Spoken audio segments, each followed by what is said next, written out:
तो हमारे गांव में अब कुछ ही बाकी मकानें आपको ऐसे पुरानी वाली दिखाई देगी, जिनके ऊपर छत ना, एक ज़माना वो भी था जब कभी घर घर में डिग्गी नहीं हुआ करती तो कुछ इस प्रकार के टैंक बनाए जाते थे मीन स्थान पे, और इसे हमारे गढ़वाली में बोलते थे। तो जो हमारे खेत है ना, सबसे दूर वाले खेत, ये देखो वहाँ दिखाई दे रहे भाई साहब, ये यहाँ, और इसके पास देखो पूरा घनघोर वाला जंगल दिखाई देगा।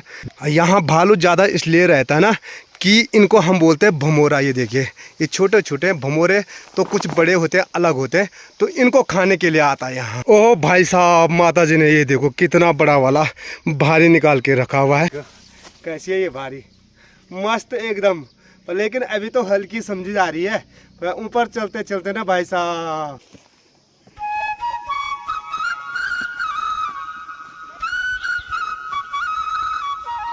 तो ऐसा होता दोस्तों, हमारे पहाड़ में गाय भैंस पालना आसान है, इसीलिए लोग देहरादून की मांग कर रहे हैं शादी ब्याह से पहले कि लड़का कहाँ रहता है।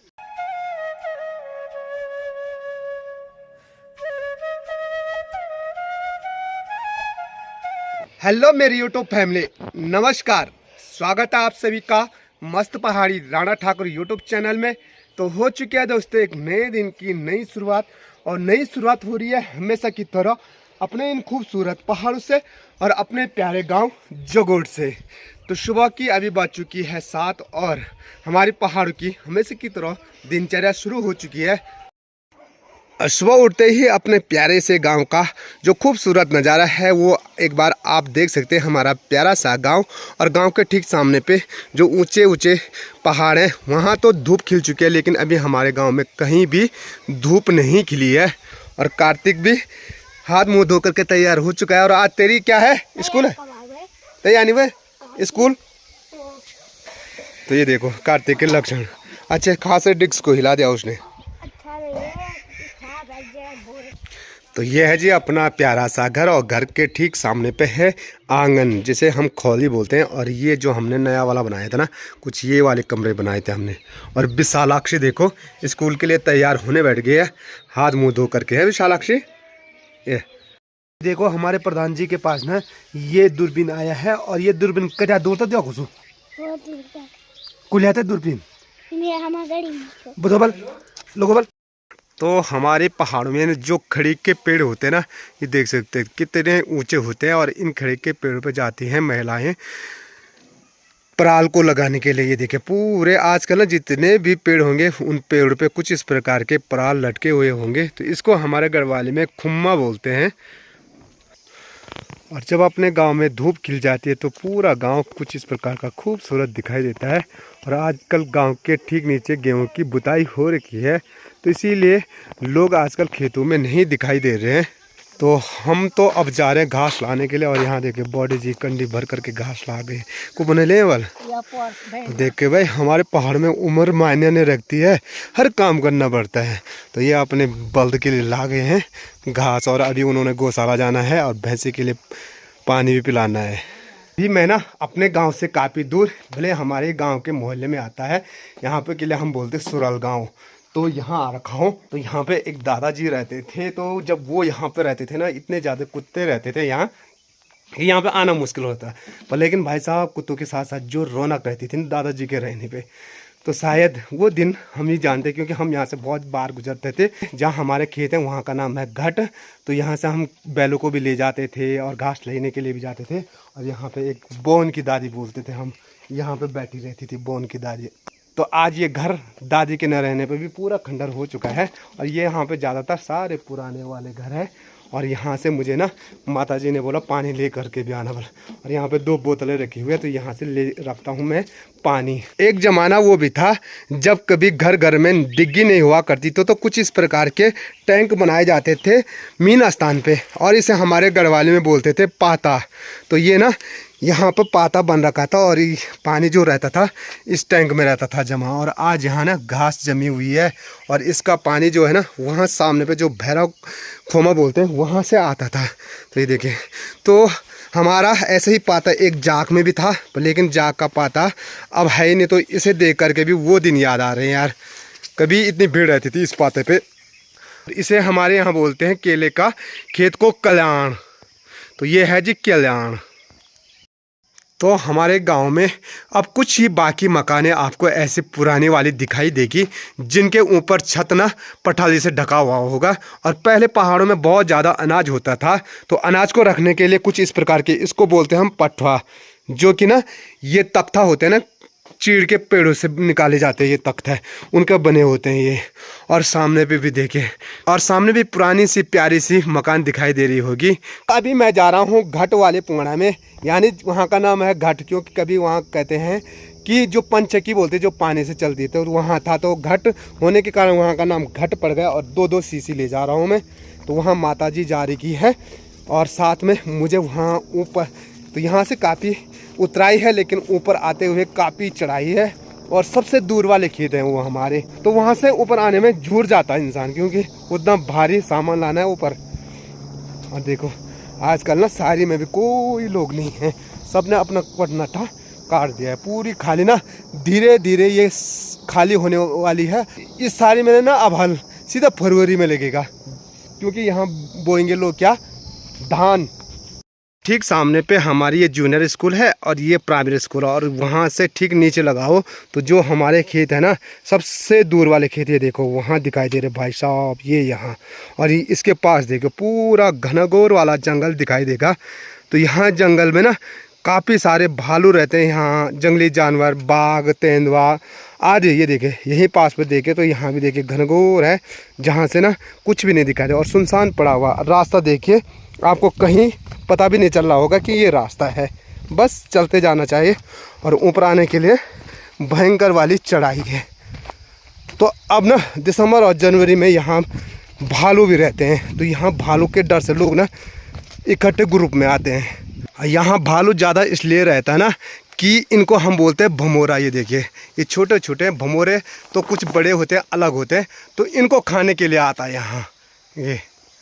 तो जहाँ जहाँ ये लगे रहेंगे, और एक मोल का पेड़ होता है जिस पे भी ना मोल खाने के लिए होते हैं।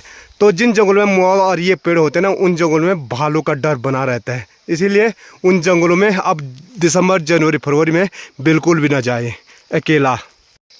तो चलते चलते ना मैं घट के खेतों के काफ़ी करीब पहुँच चुका हूँ, और यहाँ ना घास इतना ज़्यादा है कि रास्ता भी नहीं दिखाई दे रहा है। ये देखो पूरे दोनों तरफ घास ही घास, और इन घास के बीच में रहता है कुम्हार, और अब कुम्हार भी लग जाएंगे मेरे पे, तो उनको निकालना काफ़ी मुश्किल हो जाता है यार। तो वो ना कांटे की तरह चुभते हैं।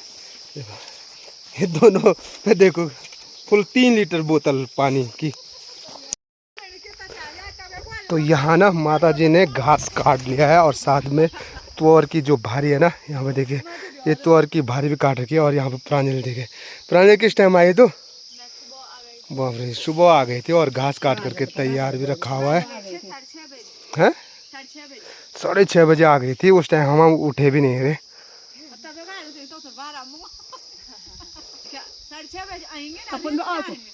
किले काक्षी घास कोवन भी लियो। तो यहाँ पे ना देखिए हमारे घट के खेतों में ना कितनी ज़्यादा दाल हो रखी है, तो इसे हम तोर बोलते हैं। तो तोर ना तो होना भी कहाँ से था यार, तब तक यहाँ देखो पूरा रगड़ा आ रखा सामने पे, तो काफ़ी ज़्यादा हो जाता। तो यहाँ पे ना 3 भारी घास की निकाल रखी है, 1, 2 और ये देखो 3। और ये जो डंडा है ना, इसको हम सोलटो बोलते हैं। तो इस सोलटो पे कुछ इस प्रकार से लगाई जाती है घास की भारी। और मेरा घास जो है ना सीधे नीचे है, तो वहाँ से चढ़ाई पे लाना है मुझे। ये हैं हमारे खेत, और कुछ खेत यहाँ ना बंजर भी रख दिए हैं, क्योंकि दूर है ना, और दूर के साथ साथ उतना अनाज भी नहीं होता है। और अब यहाँ पे ऊपर पे देखिए जितने बचे हुए खेत हैं ना, उनमें पूरा भयंकर वाला फला डाल रखा है। देखो तो क्या फ़ायदा है यहाँ खेत करके, हमारी इस साल की पूरी मेहनत गई है बर्बाद। और माता लोग तो वहाँ ऊपर पे हैं, और मुझे जाना है सीधे नीचे। ओह भाई साहब, माता जी ने ये देखो कितना बड़ा वाला भारी निकाल के रखा हुआ है। और इस चढ़ाई पे क्या इतनी बड़ी भारी ले जाऊंगा मैं घास की। तो जहाँ पे ये घास की भारी रखी हुई है ना, इसको हम बोलते हैं बिसौनी, यानी बिसौनी बड़ी आसानी हो जाती है वहाँ पर से भारी उठाने के लिए। और ये देखो मैंने आपको बताया था यहाँ पूरा भयंकर वाला जंगल है, तो यहाँ रहता भाई साहब भालू, तेंदुआ, बाघ, जंगली हिरन, मुर्गे आदि सारे। ये देखो, तो यहाँ कभी भी अकेला ना आए, क्योंकि अगर यहाँ अकेला आएंगे ना तो यहाँ कुछ भी हादसा हो सकता है। तो चलिए यार, सबसे पहले इस बिसोनी में से भारे को उठाते हैं। तो भारी तो माता जी ने ना अच्छी जगह पर रखी हुई है, पर लेकिन ले जाए कहाँ से, क्योंकि यहाँ सारी जगह चढ़ाई है भाई साहब। ये देखो कैसी है ये भारी, मस्त एकदम। पर लेकिन अभी तो हल्की समझी जा रही है, ऊपर चलते चलते ना भाई साहब दादा दादी याद आने वाले हैं, क्योंकि इतनी चढ़ाई है वहाँ।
यहाँ गौशाला में आते ही हमारी थोरी है और भैंसी है, ये बाहर ही हैं, तो शायद ये मेरा इंतज़ार कर रही होंगी। तो अब इनको अंदर भी बांध लेते हैं और घास की बारी को रखते हैं अंदर।